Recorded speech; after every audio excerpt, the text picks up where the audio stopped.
let's talk about the symptoms of Chiari malformation.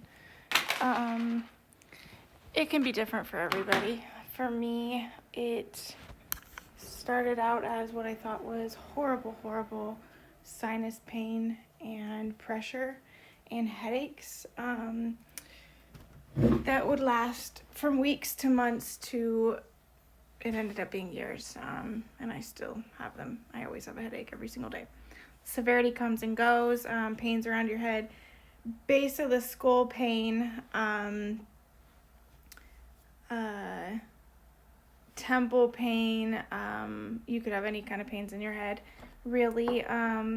Worsening pain when you're laughing, crying, or throwing up, sneezing.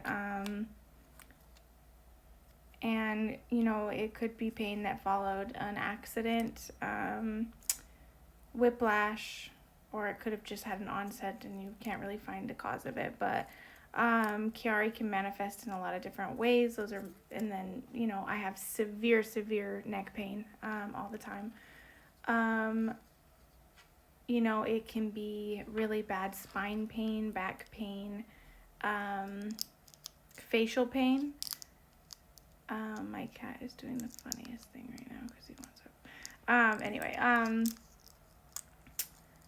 I'm trying to think. EDS comes a lot of the time with Chiari malformation. A lot of us are diagnosed with both, and that can range in so many different ways too. That can look like hip pain. Your joint, any joint, your neck, your elbows, your knees, your feet.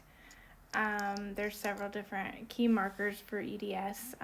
Maybe your joints are hypermobile. Maybe you're not hypermobile at all and you're feeling more stiff, which tends to happen with people with EDS when their bodies are, kind of trying to just hold on. It becomes stiff and your body's like kind of trying to protect itself.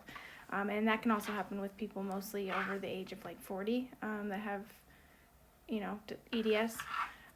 So it can really look like a lot of different things for different people, but, if you're having a lot of issues and you've been told that you have a brain sag or that you just have a mild Chiari malformation or tonsillar excopia, however you pronounce that, that is your brain coming down your spinal canal, and many doctors are going to tell you that it's not significant enough to cause you issues and that it's just everyone has it, or that it's just a little bit, and really that's not true at all.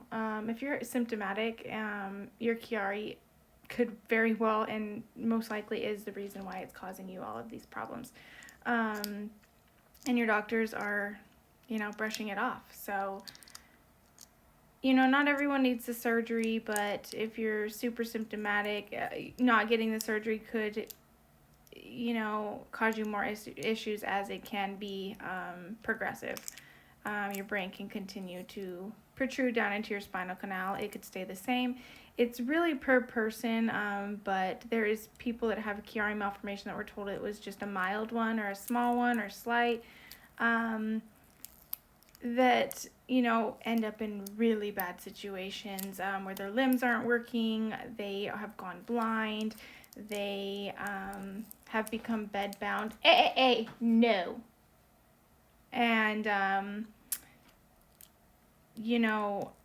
many different symptoms, really. So if you're having symptoms, I really suggest it's something that you look into. And sometimes it won't even be written on the radiology report. But that's another discussion, so. But if you've been told that you have a mild one, I would take that and I would learn all you can, because at any moment it can change. It can take a car accident.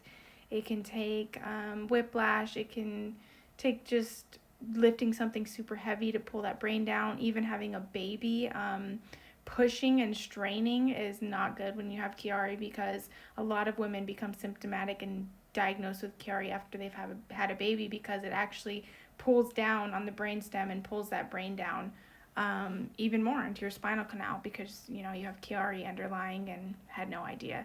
So it's important, I think, to know about it, even if you're not going to treat it, but you just know that you have it.